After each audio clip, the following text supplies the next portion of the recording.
अस्सलामु अलैकुम वरहमतुल्लाहि वबरकातुहू। मैं हूं Kamaluddin Rahimi, the spark life में आपका खैर मकदम है। अल्हम्दुलिल्लाह अल्हम्दुलिल्लाहि वकफ़ा वसलामुन अला इबादिहिल्लज़ीन इस्तफ़ा, अम्मा बाद। नाज़रीन, हमारा जो तीसरा एपिसोड था या तीसरा जो पार्ट था, हम पहुंचे थे कि हमारी शादियां और रस्म व रिवाज ये आखिर जो तिलक जहेज़ कहाँ से आया और असल इसकी शुरुआत कहाँ से हुई। जहेज़ और तिलक ये आया इस्लामी तरीक़ा है या फिर गैर इस्लामी। तो नाज़रीन, उम्मत मुस्लिमा में तिलक और जहेज़ हिंदू मत की तक़लीद,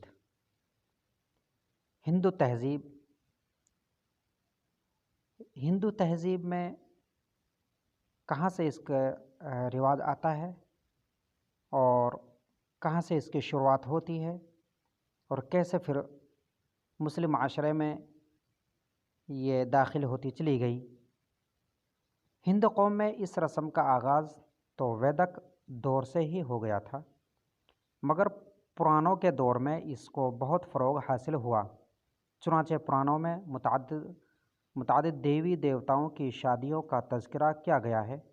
साथ ही इन शादियों में दिए गए जहेज़ की तफ़सीलात भी बयान की गई हैं। इनमें चंद आप लोगों के सामने पेश की जा रही हैं। मुलाहज़ा कीजिए। नंबर 1, पार्वती का जहेज़।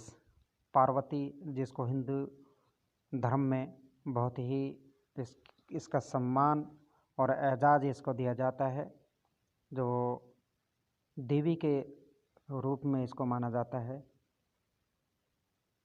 तो हम बताने जा रहे हैं पार्वती का जहेज़, और उसके बाद में फिर जो हिंदू देवी देवता हैं इनको हम पहले बयान करते हैं। उसके बाद में फिर इस्लाम तरीक़ा शादियों को क्या रहा है और जहेज़ आया वजूद था जहेज़ का या फिर नहीं था, तो वो भी हम इंशाअल्लाह बताएंगे।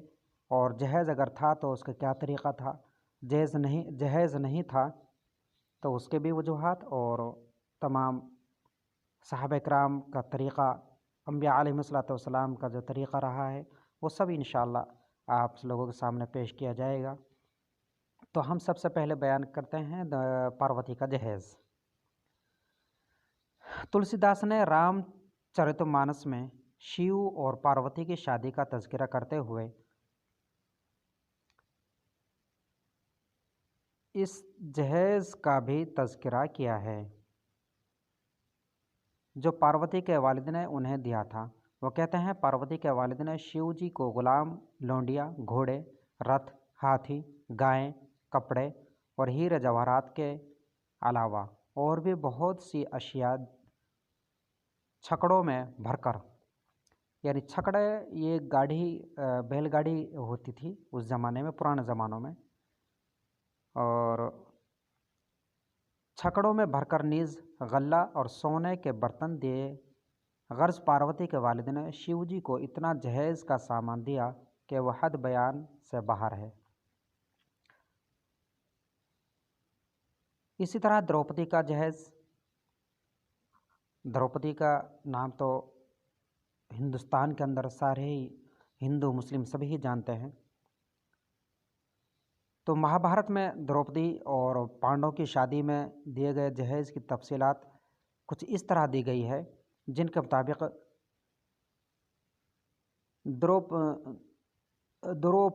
द्रौपदी राजा ने अपनी बेटी द्रौपदी की शादी के मौके पर अपने दामाद को बहुत से हीरे जवाहरात और दौलत दी। इनमें हीरे जवाहरात, जड़ी हुई रासें लगाकर अच्छी किस्म के घोड़ों, यानी रस्सियों से बांधकर अच्छी किस्म के घोड़ों वाले 100 रथ, 100 हाथी, बेहतरीन लिबास और जेवरात, ज़ेब तन की हुई 100 लौंडियाँ दी गईं। इनके अलावा भी बहुत सी दौलत और जवाहरात दिए गए। राजा द्रौपदी ने इतना जहेज़ पांडवों को, 5 भाइयों को दिया। इसी तरह से नंबर 3 पर राजा विराट की बेटी का जहेज़, जो कुछ इस तरह बयान किया गया है कि महाभारत ही में अर्जुन के बेटे अभिमन्यु को शादी का तज़किरा भी है, यानी अभिमन्यु की शादी का तज़किरा भी है। इसको भी राजा विराट ने जहेज़ में सबा रफ्तार 7,000 घोड़े, 200 मुस्त हाथी, 200 मस्त हाथी और बहुत सा धन दिया।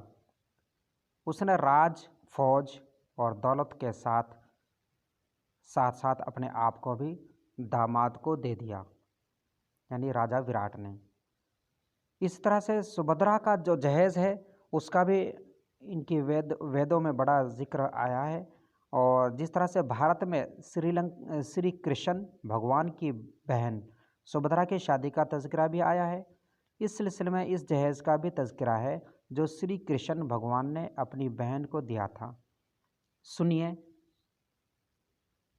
उनका यह जहेज़ का पूरा वाक़या। सोने से मढ़े हुए 1,000 रथ, 10,000 गायें, सोने से सजी हुई और चांदी जैसी सफ़ेद 1,000 घोड़ियाँ, 5,000 खच्चर, 500 सधे हुए बैल, सोने के जेवरात से मुज़य्यन 1,000 लौंडियाँ, 1,00,000 घोड़े और 10 आदमियों के वज़न के बराबर सोना जहेज़ के तौर पर दिया गया। इसके अलावा श्री कृष्ण भगवान ने अपनी बहन को महावतों के साथ 1,000 हाथी भी दिए, जिनकी गर्दनों में सोने की घंटियाँ लटकी हुई थीं।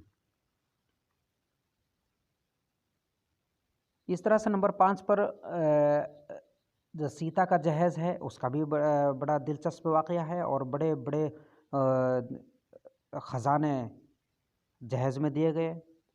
रामायण में रामचंद्र भगवान और सीता की शादी का जिक्र भी आया है।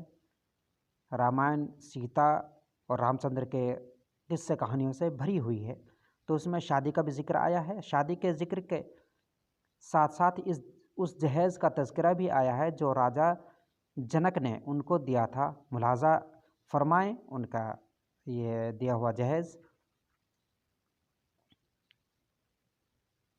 वाल्मीकि रामायण में आता है कि उस मौके पर राजा जनक ने अपनी बेटी सीता को कई लाख गायें, लातादाद कालीन, करोड़ों रेशमी सूती लिबास, जेवरात से मुज़य्यन बहुत से हाथी, घोड़े, रथ और पैदल फौजी नज़र किए। उन्होंने 100 लड़कियां और बेहतरीन लौंडी और ग़ुलाम दिए। इनके अलावा 1 करोड़ सोने और चांदी के सिक्के, मोती और मूंगे भी नज़र किए। जहेज़ का यह सामान राजा जनक ने चारों भाइयों को अलग अलग दिया, इसलिए कि वाल्मीकि रामायण के मुताबिक रामचंद्र जी के साथ 3 भाइयों की शादी एक ही साथ हो गई थी। तो नाज़रीन, ये 5 वाक़ये आपको मैंने पेश किए और एक छठा वाक़या जो आता है वह है सतिया का जहेज़। श्रीमद् भागवत पुराण श्री कृष्ण जी को जो जहेज़ दिया गया और जो उसका वाक़या है, इंशाअल्लाह हम आपको अगली पार्ट में इंशाअल्लाह बयान करेंगे। तो हमारी इस वीडियो को आप ज़्यादा से ज़्यादा शेयर, लाइक और सब्सक्राइब ज़रूर करें, ताकि हमारे भाइयों को अल्लाह ताला समझ अता फ़रमाए और अमल की तौफ़ीक़ अता फ़रमाए। इसी के साथ इस वीडियो को यहीं पे ख़त्म करते हैं, फिर मिलते हैं एक नई वीडियो के साथ। जब तक के लिए कमा